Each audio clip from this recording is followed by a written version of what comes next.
So we have a big social problem, fundamental, right from the beginning, about our reaction to anything painful.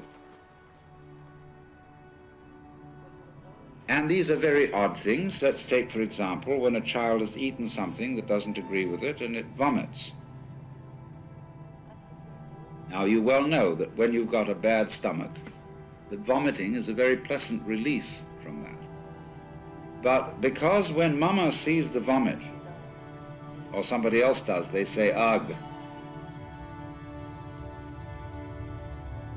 You are taught that doing it is socially unacceptable, and therefore people suppress vomiting and learn from their parents that it's nasty,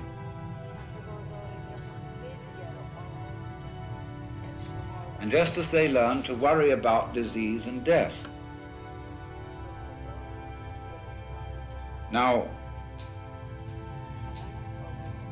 there really isn't anything radically wrong with being sick or with dying. Who said you're supposed to survive? Who gave you the idea that it's a gas to go on and on and on? And we can't say that it's a good thing for everything to go on living from the very simple demonstration that if we enable everybody to go on living, we overcrowd ourselves, that we're like an unpruned tree. So therefore, one person who dies in a way is honorable because he's making room for others. It is not therefore natural for us to wish to prolong life indefinitely. But we live in a culture where it has been rubbed into us in every conceivable way that to die is a terrible thing.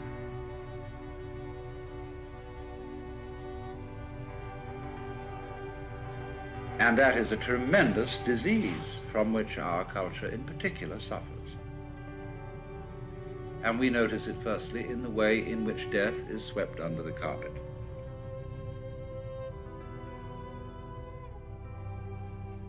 This is one of the major problems in hospital work. When a family conspires with the doctor to keep from grandmother the knowledge that she is dying. Grandmother suspects that she is dying, but probably doesn't really want to know for sure. And her family talk with her in such a way as to say, well, you'll probably be getting all right in a few weeks, and won't it be nice to be able to do this, that, and the other, because they have this funny feeling that it's important to build up courage and hope. And so they become liars, and a mutual mistrust develops. Because once you are playing the game on that level, you tend to play the mistrust on other levels.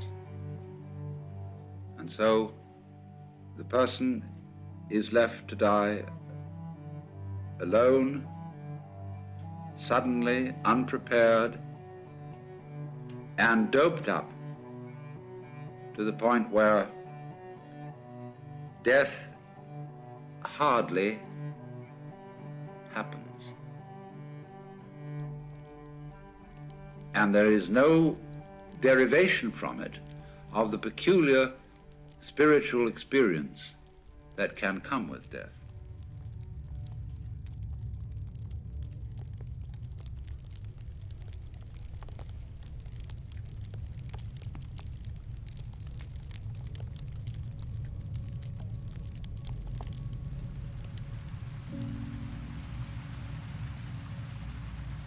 If our death could be indefinitely postponed, we would not actually go on postponing it indefinitely.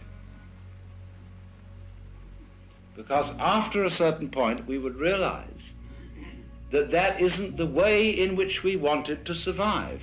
Why else would we have children? Because children arrange for us to survive in another way, by, as it were, passing on a torch, so that you don't have to carry it all the time. There comes a point where you can give it up and say, now you work. It's a far more amusing arrangement for nature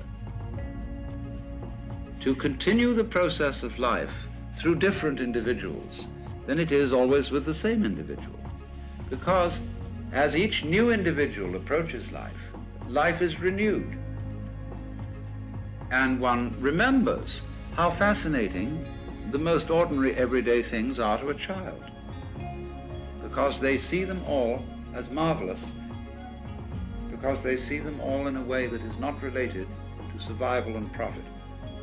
When we get to thinking of everything in terms of survival and profit value, as we do, then the shapes of scratches on the floor cease to have magic.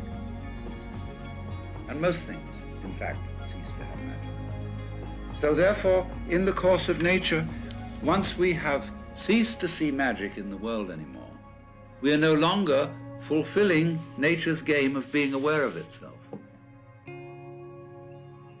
There's no point in it anymore. And so we die. And so something else comes to birth, which gets an entirely new view. And so nature's self-awareness is a game worth the candle.